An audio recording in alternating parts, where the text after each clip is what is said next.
তো বলো মঞ্চু বিয়া বসে নাই ঠিক বলেছেন। না কি করন যা দান্ডিও তো পায় নাই এরা তো কুরবানি দেন না গো কুরবানি তো এবার দিয়ে লাগবে একটা। কুরবানি দেন না গে তাহলে কিছু ঋণ টিন নেই দান্ডি কাটতে দিয়ে দিম পরে টিয়াডি আনের তো হলো বন ভরা দাম থাকছে, ঋণ নিতে যাবেন কেমনে? দাম তো পায় নাই কি করন যাবো না মাদর সাহেবের কই এটা কথা ঠিক, যেহেতু ঋণ নিবা চাইতাছুই তাহলে এলাকার যে বড় বড় মাছ আছে ওখানে ঋণ ফোন দে। আচ্ছা জি হাতে মেম্বারের ফোন দেই। আচ্ছা দে। আসসালামু আলাইকুম হাতেম চৌধুরী, আপনার কাছে কিছু কথা আছিল। কি কই মাতবর সাহেব? কিছু তো দেওয়া লাগতো 10-12 লাখ টাকা দিলে ভালো হইতো। ধান টানো পায় নাই পরে আবার টিয়াডি দিয়ে দিতাম। আপনার কি বিকাশ অ্যাকাউন্ট খোলা আছে? থাকলে আমি আপনার অ্যাকাউন্টে মাইরে দেই, যা লাগে অনেক টাকা আছে আমার মোবাইলে। তাহলে একটু জলদি করে মাইরে দেন টিয়াডি। তাহলে ঈদ তো আই বললো, আনের মার্কেট করার তো টিয়া হইলই, এখন কামার জন্য কিছু টাকা দিতে পারবেন নাকি? আচ্ছা চলুন তাহলে এবার মতো ভাই যাই গে। তাহলে চল। আমার যে টিয়া দিবে চালান, তাহলে শিকদার মাপ ধরে ফোন দেন।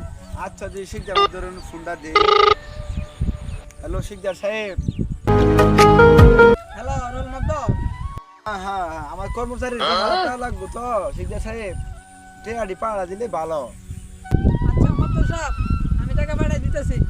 ও দান্ডিয়ান পাইকে গেল গা মাই সন্ধে ইন্দান নিছি টিয়াডি তোমাকে ধ্যান রাখবো। যা দান্ডি কাই দেখে আই গে নাই দান্ডি দেখে আই। দাম তো মোটামুটি ভালো হয়েছে। হ্যাঁ মাইসের ইন্দানটা তো ধ্যান রাখবো, ধান কাছে আলামু। তাহলে ধান ক্ষেতটা দেখে আগে যায়। চল ধান খেতে দেখে আই। 10 দিন ধরে ধান খেতে যায়নি। হ্যাঁ যাই তো দেখে আই। আয় হায় আমার ধান কি করে?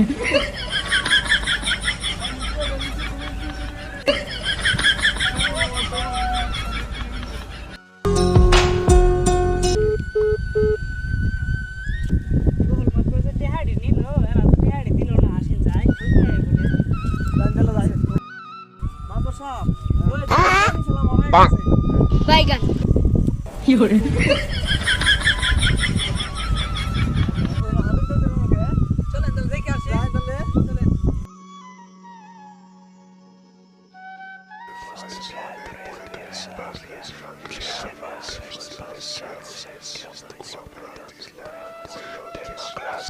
তো নিলাম ফোনও তো দিলই, ও যদি ওরা আইফোরে যায় না আমরা ইন্দনে যাই গে।